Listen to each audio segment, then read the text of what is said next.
નમસ્કાર, હું મંગળુભાઈ ભગત, સુરેન્દ્રનગર જિલ્લા કોંગ્રેસ ઉપપ્રમુખ। અત્યારે આપણે વોર્ડ નંબર 4 ની અંદર ઊભા છીએ।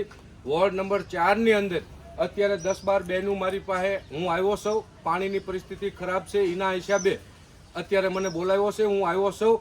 અને જો નગરપાલિકા સત્તાધીશો અને અહીંના ચૂંટાયેલા 4 સભ્યો આ વોર્ડની અંદર ચૂંટાણ્યા પછી બીજા દિવસેથી દેખાતા નથી અને આ વોર્ડની જનતા ત્રાહિમામ પાણી બાબતે છે, ગટર બાબતે છે। બેન, આમ જરાક આ ગટર બતાવવા દો છો।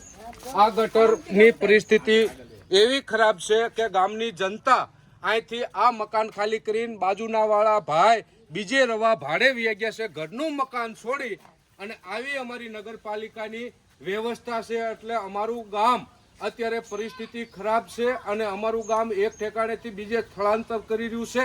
તો નગરપાલિકાના સત્તાધીશોને પણ હું કહેવા માંગુ છું કે ગામ તમે ઈજારો ખાલી કરવાનો લીધો છે કે ગામને ભેગું કરવાનો રાખ્યો? ગામ અત્યારે અહીંથી બીજા ગામ રહેવા માટે જઈ રહ્યા છે અને આ ગામની પરિસ્થિતિ પાણી, ગટર, સ્ટ્રીટ લાઇટો બધી ખરાબ છે। એના માટે થઈ અને અત્યારે બહેનો ઊભા છે। પાણીની કેવી પરિસ્થિતિ છે એ મારા બહેનો કહે છે। બોલો બોલો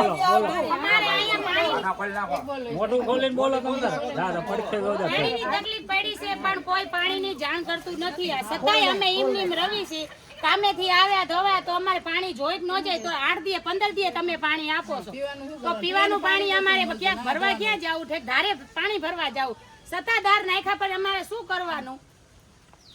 પાણી નથી આવતું, પાણી આવે તો અમારે નાના નાના છોકરા હોય, અમારે નાના નાનું બધું હોય તો અમારે ક્યાં જવાનું?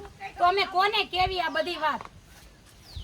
એક પરિસ્થિતિ અત્યારે કારખાના બંધ હોવાના કારણે મજૂરી મળતી નથી અને પાણીના ટાંકા 500 રૂપિયાનો ટાંકો લેવો પડે છે।